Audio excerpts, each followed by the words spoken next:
chapter 10. So 2 Corinthians chapter 10 here. So the apostle in the crosshairs. So let's do this, just to make sure we're running in the whole context here. I'm going to read it in 3 sections and remind me when we get ready, but let's start in verses 1 through 6. And someone like to read this for us.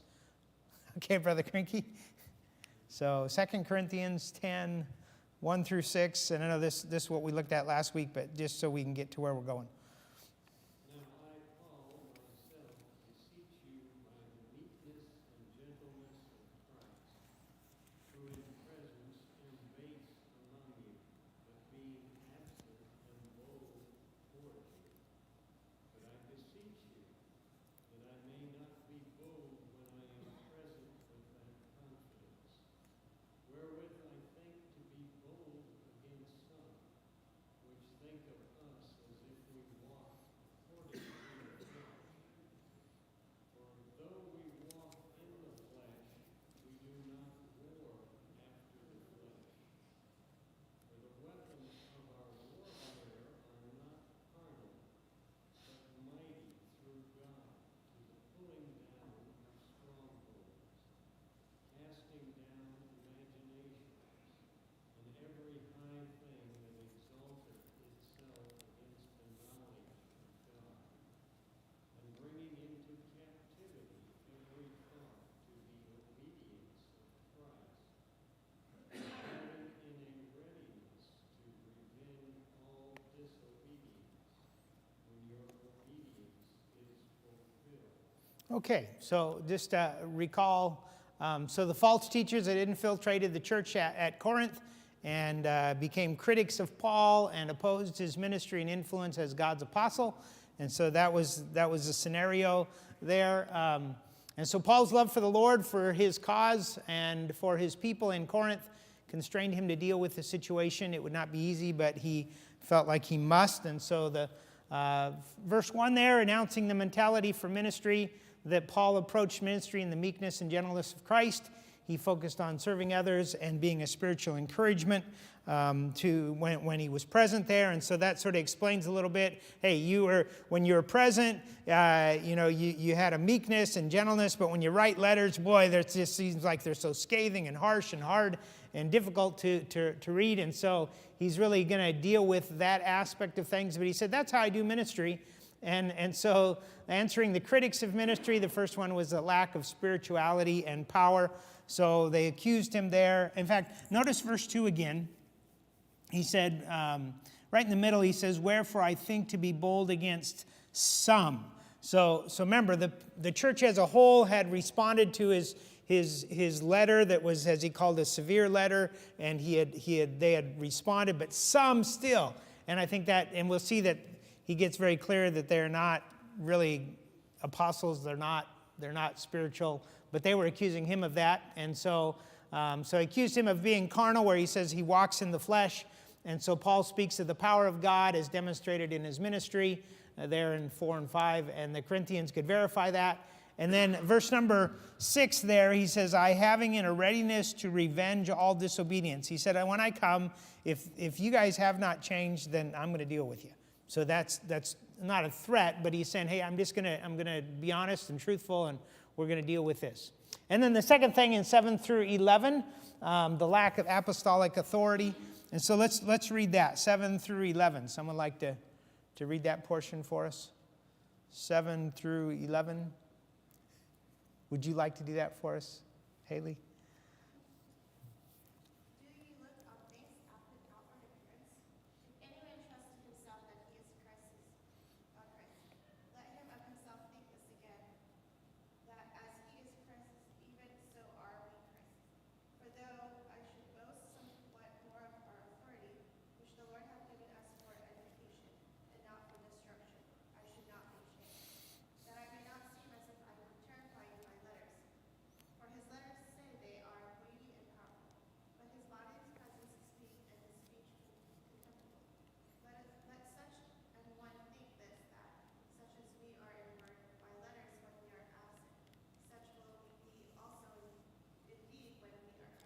Okay, so apostolic authority, thank you. So right there at the beginning where he asks a question about, in verse 7, do you look on things after the outward appearance? So apparently they were, basing on his physical appearance and his abilities, as it says there in verse number 10, his bodily presence is weak and his speech contemptible. He's not worth listening to, doesn't have anything to say for God. So his appearance and abilities, they accuse Paul of having no authority to correct the church about its doctrine and its practices. So Paul insists that his apostleship is to build them up, okay, to encourage them, to edify them, not to tear them down, yet, if necessary. Again, verse number 11, he said, let such an one think this, that such as we are in word by letters, when we are absent, such will we be indeed when we are present. Now, that doesn't mean that Paul was thinking of, like Moses when I'm trying to remember their names now,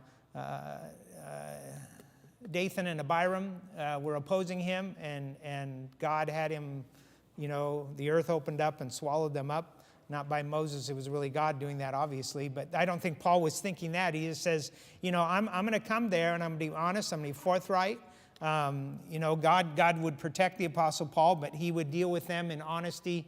And just like he would as he spoke by the letters, he would speak in person. He'd be very strong and harsh if necessary. So he's saying, again, it's not that it's what he wants to do, but it's what he's going to have to do. So then the last part, which we didn't get to, verses 12 through 18, really exposing the critics of his ministry. And so let's read this portion, and then we'll get into our study more this morning. Someone would like to read 12 through 18 here today. Okay, Brother Krinky. We're in 2 Corinthians 10 for... 2 Corinthians chapter 10, verses 12 through 18. For we dare not make ourselves of the number, or compare ourselves with some that command themselves.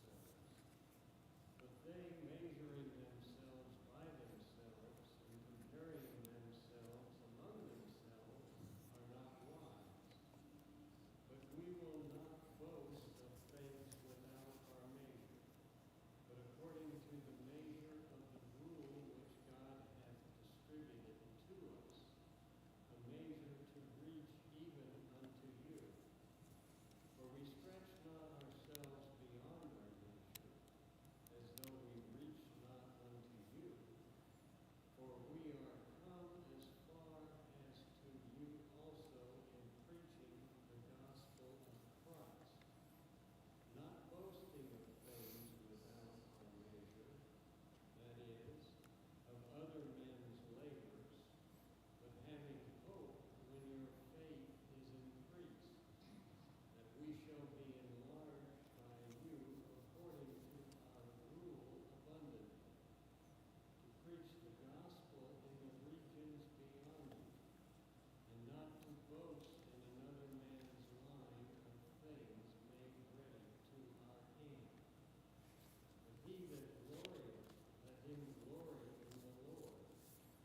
For not he that commendeth himself is approved, but whom the Lord commendeth. Okay, great. Thank you, Brother Krinky, for jumping in there. So exposing the critics, the first thing we see that they long for human approval there in verse number 12. And so I think it's interesting, right at the start, Paul says, we dare not. And so speaking of himself and his team, he's just saying, hey, we don't want anything to do with this. We want to stay away from this. We don't want you to think this of us at all. So two questions there. What two things does Paul refuse to be part of there in the first part of verse 12? What's the first one? We don't want to be any part of what?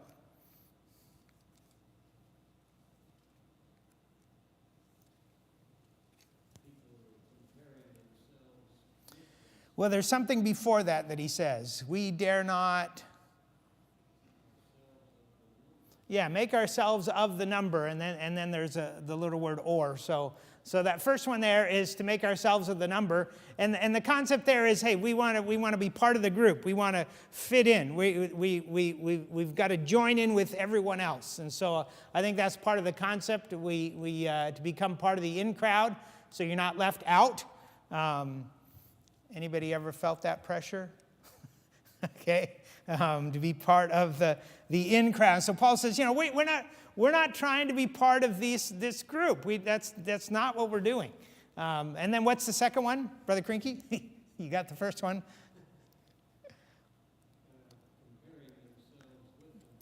Okay, so to compare with some that commend themselves, and so this is all about approval with the crowd. It's not the focus here is not so much one comparing himself to one, though there's an application there, but it's saying, hey, we've got a group of people and we just sort of all fit together. We're all that part, and so we want each other's approval. So one, we fit in. Number two, we get each other's approval.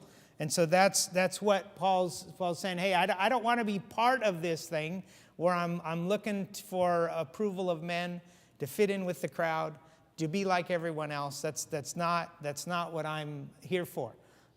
So just Paul's longing and desire was not looking to fit in or to find human approval.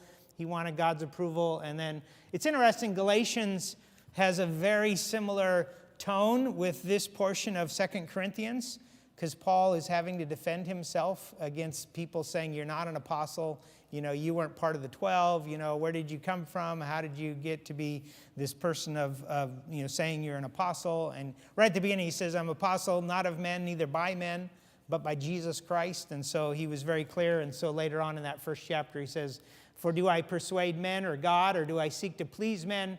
For if I yet please man, I should not be the servant of Christ. There's a lot of application there that we can make with that, and trying to fit in with the crowd.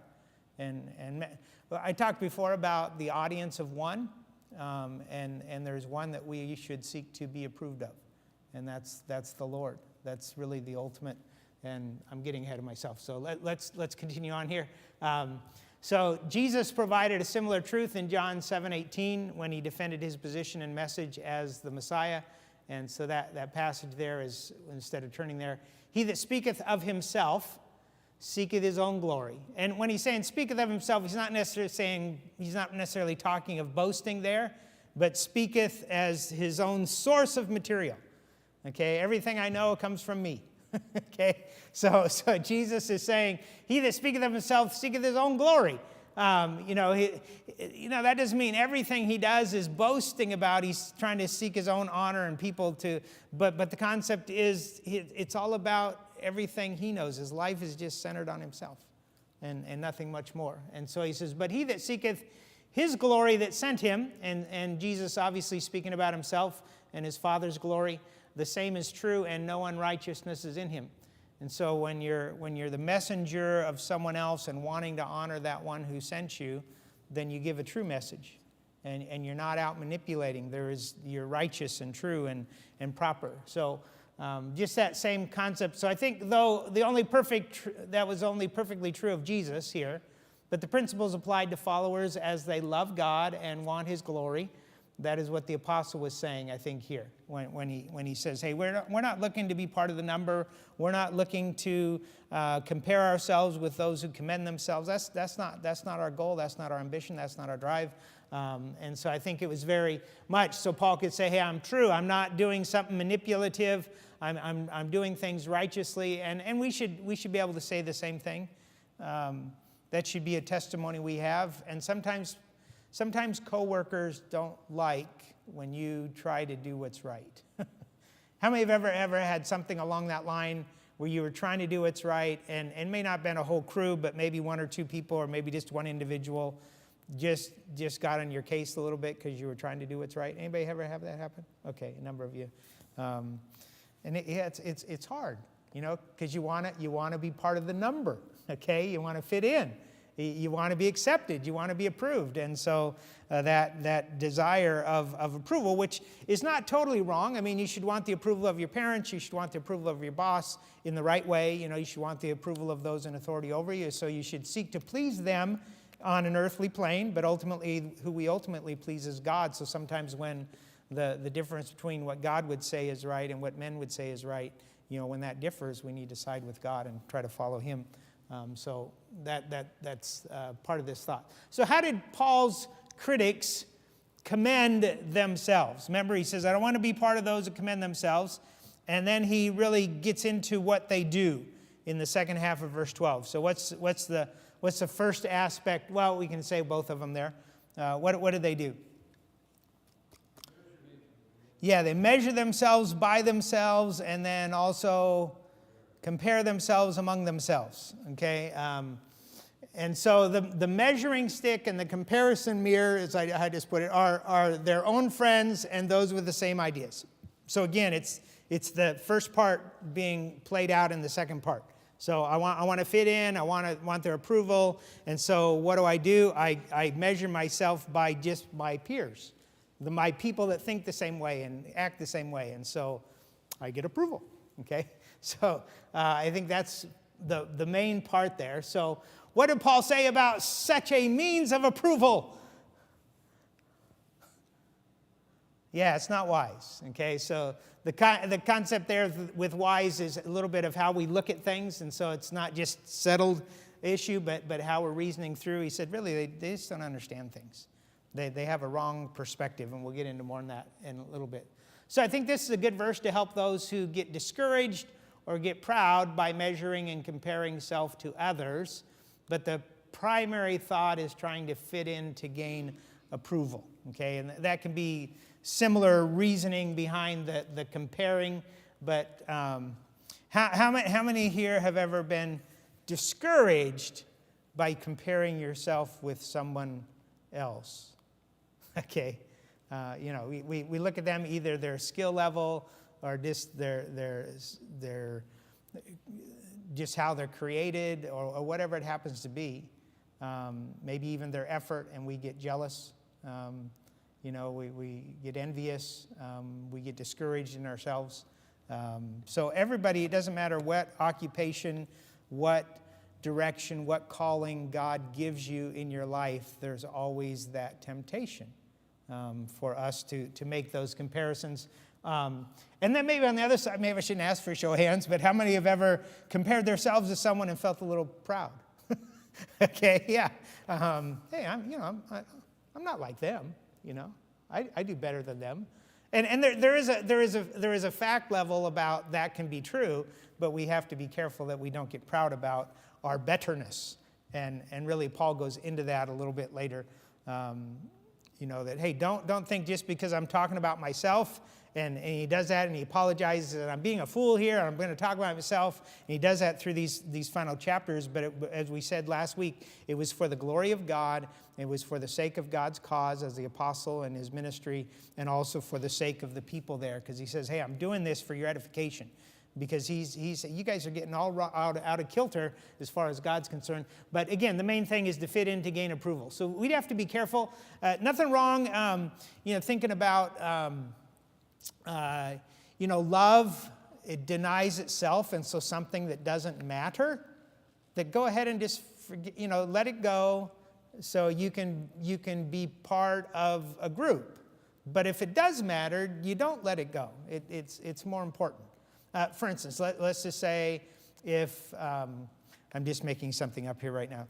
Let's say there was a concert and you were a group of friends and you were going to go to a special concert, and let's say there was, your group decided, so you're going to go to Benaroya Hall downtown Seattle, and they have no dress code.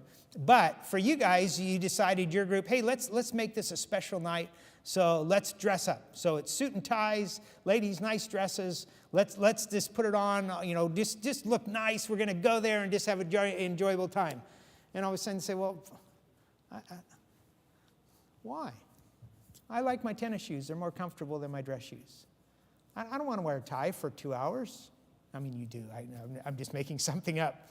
But does that matter? No, but in love for others, you deny yourself and say, okay, yeah, I'm gonna cooperate. I want to enjoy the people. I want to enjoy the event. I'm part of this group, and so I'm gonna be part of this group. And so we deny ourselves in that way on something that's not. But so on one side, it's okay to fit in, but on the other side, when it comes to compromising in God's truth, we have to be careful. So the second thing, so they long for human approval. and then they are not guided by God was the second thing he brings out. So as the false teachers measured and compared themselves, with themselves, what or who did they leave out? And it's hinted in, well, it's really stated in verse 13 the way Paul looked at it, but what did they left out? Yeah, they left out God. And that's the key issue in Paul. So this is really, verse 13 is sort of a contrast. It sort of goes still with verse 12, but I just made it a separate point here that they're not guided by God. So the standard of your final evaluation, obviously, will be what God wanted you to do and what God wanted you to be, and not what your friends wanted you to do and what your friends wanted you to be. Again, that may not be contrary. They may be the same thing, so there's nothing wrong. But ultimately, we got to stand before God and you say, what did I want you to be? What did I want you to do? And so that's going to be our final evaluation. And Paul said, they're not even looking at that. So here are these people that come in, and they do declare themselves to be apostles, and they've come in and they started to give their teaching. And Paul's saying, you know what? They don't care about God. All they care about themselves. They want a crowd, they want a following, they want this and that, and so they're not guided by God is what he's getting at as we go through this section here. So what boundary did Paul maintain for his boasting? And I again put that there. He said, I've got a boundary here. I got a measure. And so what did Paul? I guess I sort of gave it. What boundary did Paul maintain for his boasting? I sort of gave it away a little bit, but here's what I'm going to boast about.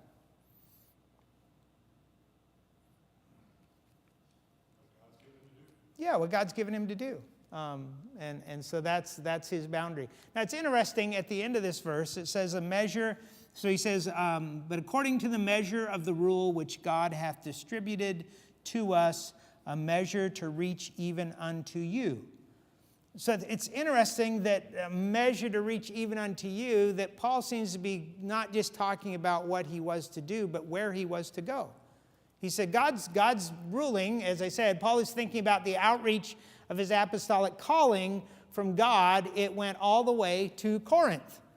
You remember, and this is just because we've been going through this in class. I should ask Abigail Quizzer for this, but just joking.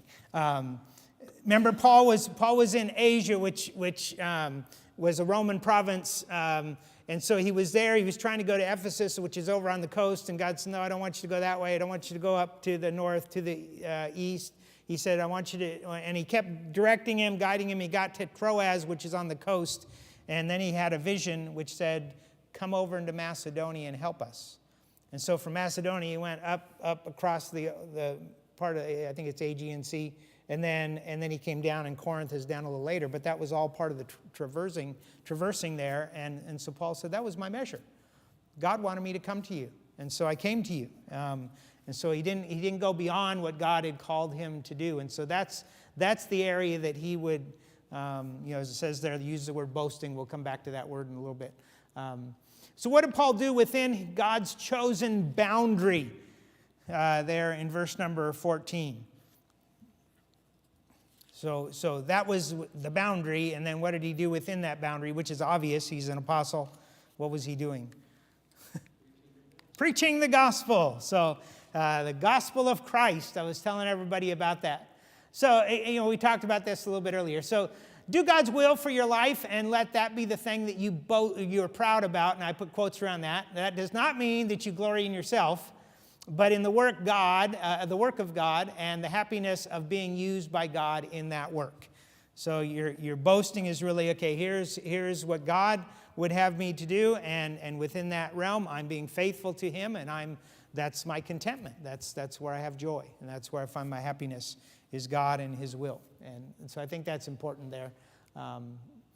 So always keep God's will for you in focus. And I want to show you something here at the end of the Gospel of John. So let's jump over there, John 21, just a moment, just this thought about God's will for your life.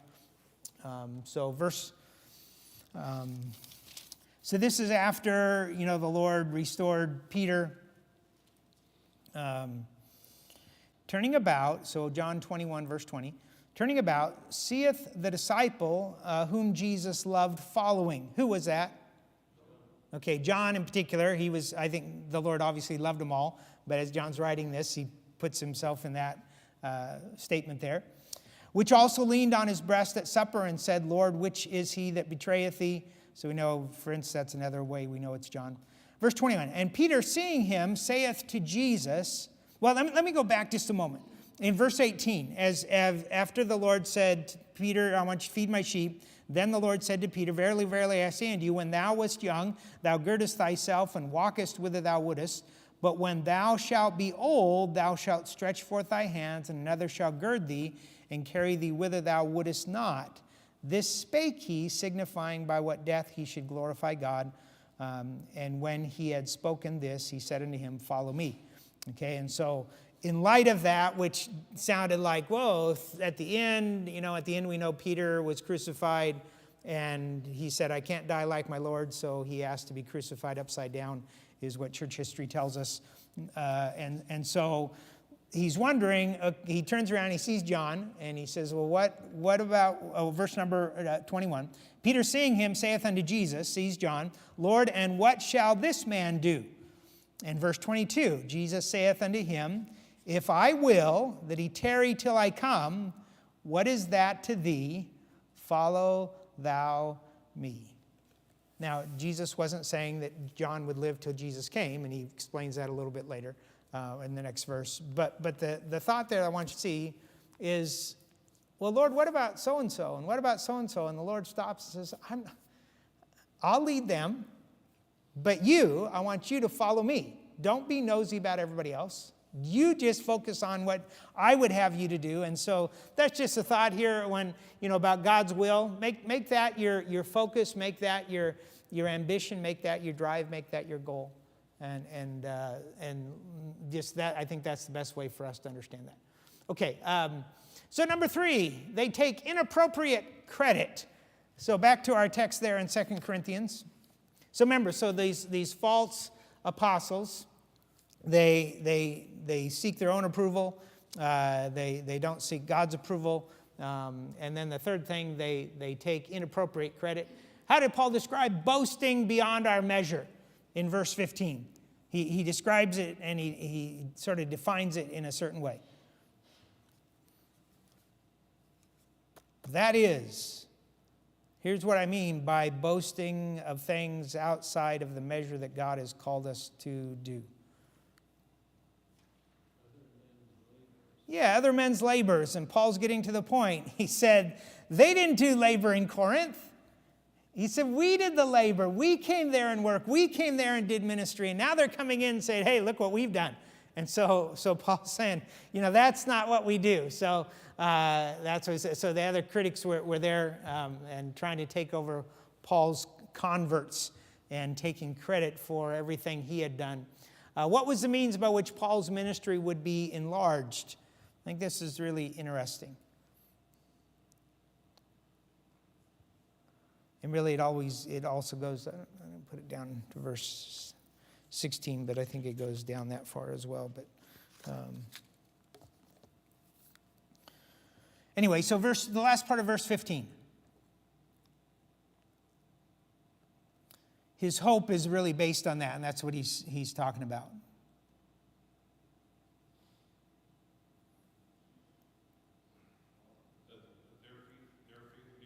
Yeah, their faith is increased. So let me just read the whole verse. It says, not boasting of things without our measure. In other words, outside of what he said in verse 14 about our measure is going even, or verse 13, I guess it is, going even unto you. So we're not going to boast without our measure, that is, of other men's labors, but having hope when your faith is increased, that we shall be enlarged by you according to our rule abundantly. So he's saying, okay, so within the realm that God has called us to work, he said, you know what, as your faith grows, okay, our ministry in a sense is going to grow.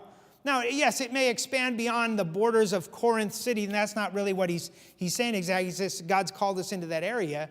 But he says, as your faith increases, so our ministry will be enlarged. And what will happen if their faith increases? They'll do what really is mentioned in verse number 16, which was what Paul was going to do, but it's obviously what increased faith in an individual's life is going to do, which would be what? Verse 16. Yeah, so he's saying, as your faith increases, your willingness to share the gospel will increase, and my desire to continue to share the gospel. He said that's all going to enlarge the ministry that God has given to us. So Paul's focus here, as he's dealing with the critics, is his heart still focused on the Corinthians. He said, I'm doing this. I want you guys to grow.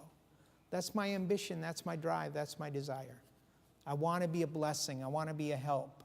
I'm not performing this just so that I can say, I'm an apostle. I'm doing this because I love you. And I want you guys to be growing. And that's how Paul says. So he says, I'm not trying to build on another man's. I'm going with those whom God has given me. And I want you guys to be growing. And so I think that's the important part there. So as individuals grow in grace, they would share the gospel. And so in this numerical growth of sharing the gospel and this personal growth, growing in grace, Paul's apostolic influence for God would enlarge while staying within the measure that God had given him. Okay, and so he just said, let me just continue on. So that was part of the, I say, inappropriate credit. They were trying to take credit where they had done no work and done no activity there for the Lord. So as an apostle, and we already talked about that, he preached the gospel. So we might call this a missionary mindset, as exemplified by Paul. We ought to have that same desire to share the necessary gospel with those who have never heard. And so there's a sense there that you and I have that missionary mindset for the Lord. So a primary part of our missionary support is those who are taking the gospel to regions that have been unreached. So verse 16, to preach, as he said, preach the gospels in the regions beyond you, not to boast in another man's line of things made ready to our hand. In other words, he wasn't going to go where the gospel was already being, and maybe he's speaking a little bit of apostolic ministry, but he wasn't going to go where other apostles have gone. And so he had a purpose and direction in that to reach unreached areas. And so that's like when we were, of course, the Adams have come off the field, but even the... now I forgot their names all of a sudden. They're heading down there to Australia in the outback. The Cooks, they're going to unreached area. That, as far as they know, no one else is going in that area, and so they're going there soon. And so that's part of what we want to do as we are here. And let me just another thought there is also God's will for every follower of Christ. Share the gospel with the unsaved wherever they happen to be, in the city, in the country, in the church, or at the workplace, or the lunchroom, or wherever it happens to be, that's part of God's direction for us, that we are to have that same gospel mindset, okay? Any questions on any of that up to this point? Okay, and then I was just going to share that we share the gospel. Jesus said, go ye into all the world and preach the gospel to every creature, there in Mark 16:15. Okay, the last thing, they're not focused on God. So in verse 17, where does Paul quote from? Anybody have a reference there in their Bible? Now, I have one, but that's not really where it's quoted from. Jeremiah. So let's all go there just to look at it. It's not a direct quote, but sort of a summarization of that. So let's go over to Jeremiah chapter 9 and verse 23 and 24. This is one of those, I don't know why, but it's interesting that as a young preacher boy, that as you're reading through the scripture, there are certain verses that seem to stick out. And I think it's just God's way of doing things to remind you of what ministry is supposed to be all about. But verse 23, for thus saith the Lord, let not the wise man glory in his wisdom, neither let the mighty man glory in his might. Let not the rich man glory in his riches. And so those are pretty much could summarize how the world looks at things. Okay, the wise, academics, education, the mighty, whether that is mighty in physical ability or mighty in some other kind of skill or such. And then the rich man, obviously the famous, rich and famous. Those are things but God says, no, I don't want you to glory in those aspects of life. Verse 24. But let him that glorieth glory in this, that he understandeth and knoweth me, that I am the Lord, which exerciseth loving kindness, judgment, and righteousness in the earth. For in these things I delight, saith the Lord. And so we ought to glory in understanding God and knowing God, and particularly those areas there that God is expressing his loving kindness and his judgment and his righteousness in the earth here. And so God says, that's what I delight in. I delight in that. And that'll be part of what Paul, let him that glorieth, glory in the Lord. It's probably a reference here to this passage, though it's not a direct quotation from it. But again, if you're going to glory, don't glory in humanity. Don't glory in another man's work. Don't glory in those things. Glory in God himself. And I think Paul, one reason he brings this out is because he's talking about the measure that God had given to him, the ministry God had given to him. And he says, wait, but I don't want you to think this is just my work. This is a man's work that I have done, and they're trying to take over my work. No. I don't want you to think it's my work, what I've accomplished by my strength, my power, my might. It's what God has done. And so he's saying, don't look at me, look at him. Okay, and so that's why he's bringing, I think, these verses in as he closes this out, or this, really, they didn't have chapter and verses because he continues, but at least this section of thought. So Paul also quoted this in 1 Corinthians 1:31, just to understand how he applied it differently there, to emphasize that salvation did not come to the great and powerful. It came to the weak and the small and weak, so that God would get all the honor for salvation he provides. And that's what Paul wants. Paul wants the good of others, but he wants God to be glorified. He wants to recognize that. So when pride gets in the heart or strife in your situation, when I'm thinking of the Corinthians, this truth can help you get back on track with God in your life and in his will. So stop a moment and think, sometimes we pray, Lord, may you get all the glory.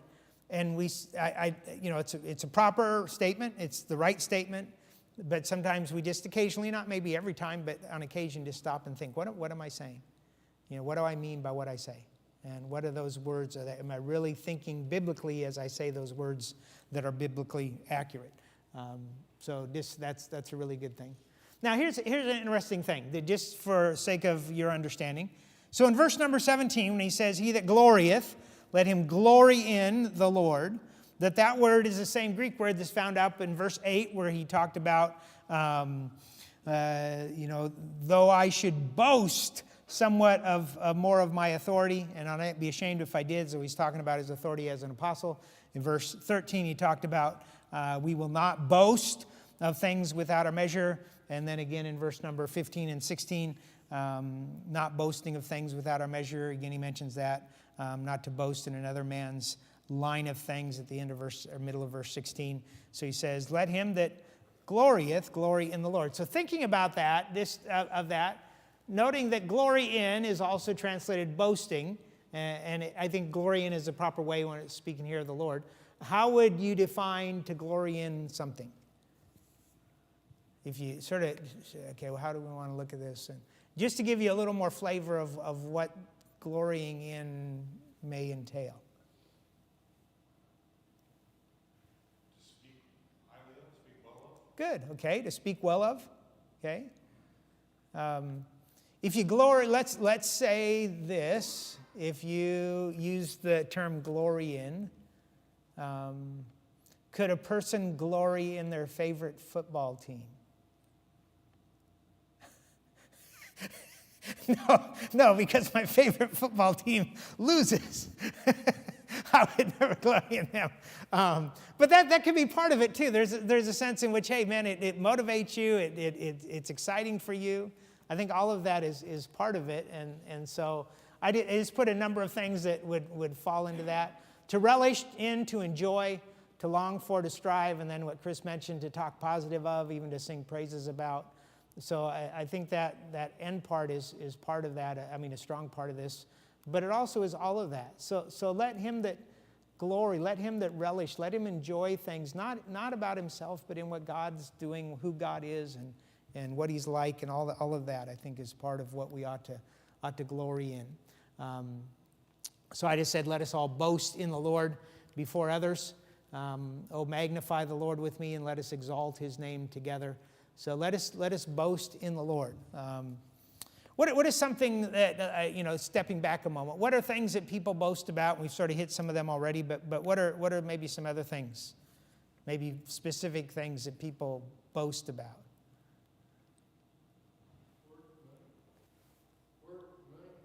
Work? Okay, yeah, okay. So the work they've accomplished.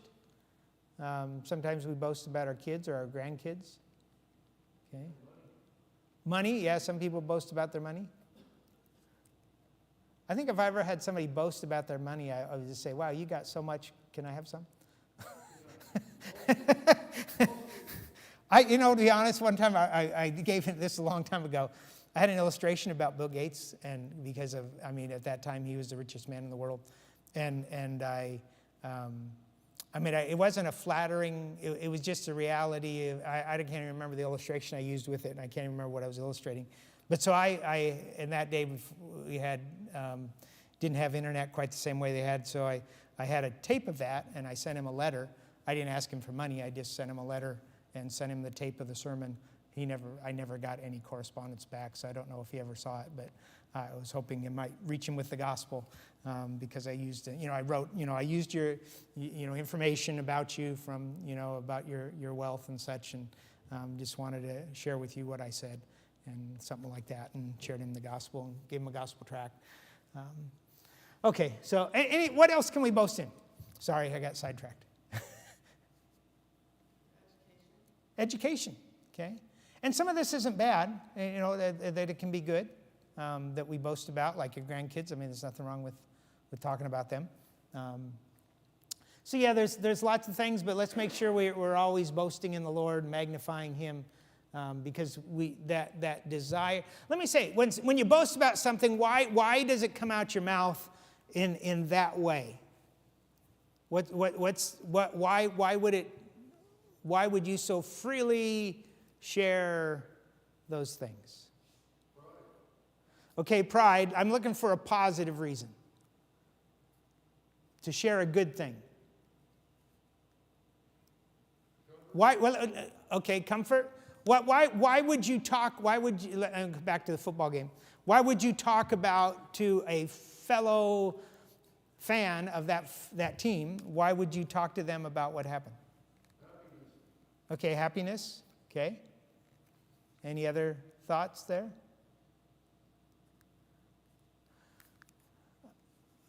Robin, why would you talk about your grandkids? They're absolutely wonderful. Okay, good. Yeah. Now, mom and dad may not be quite the same opinion. I'm sure they would, but there's a difference between parents and grandparents at times. But yeah, you just think they're wonderful. They're great. And so I think that there's a reason we will glory in the Lord and talk about him and boast about him, because in our hearts we think, man, he is so wonderful. He is tremendous. We just enjoy him. We're walking with him. We enjoy him. We've experienced his blessings. So anyway, that's just a thought about us boasting. So why is this ambition for God so important? So Paul brings a closing thought in this part. He said, well, it doesn't have quite the same words, and that's true. But what are you looking for as you honor God and speak well of him? Yeah, you're looking for his approval. And so that's whom the Lord commendeth. You want his commendation. That's interesting. Notice the connection between verse 18 that we just, I'll read it there again, verse 18. For not he that commendeth himself is approved, but whom the Lord commendeth. Back up to verse 12. Remember how it is there. For we dare not make ourselves of the number or compare ourselves with some that commend themselves. for they measuring themselves by themselves are not wise, and so forth. But there's a connection here. Paul says, hey, up there, these people, they're trying to commend themselves, and that's really what this whole section is about, is self-commendation. And he says, that's not what we're looking for. We're not looking for the commendation or the approval of men. We're looking for the approval of God, and so we've got to keep God as the forefront. So they commended themselves, but Paul was looking for commendation or well done from the Lord. So any thoughts or comments? We'll just stop there for our time. Okay, all summarizing the whole verses 1 through 18 here, just some final thoughts there. Christian ministry, both personal and corporate, as a church needs to be built on the example of Christ, the meekness and gentleness of Christ in attitudes, actions. False teachers may seek to degrade or destroy the testimony of the godly, thinking of the apostle, with false notions and false accusations. We saw that earlier. They're often private and personal. Usually when there's no substance, you got to get private and personal when you make criticism or accusations. Make it your prayer that God will help you glory in Him and His ways, not in yourself. Then you will be blessed with His commendation in the present and hear His well done in the future. Okay, so next week we shall, Lord willing, get to chapter 11. So make note of that. We'll try to get through that. I was looking at some of the stuff there. There's some really neat stuff as we begin there. But let's close in prayer. Father, thank you.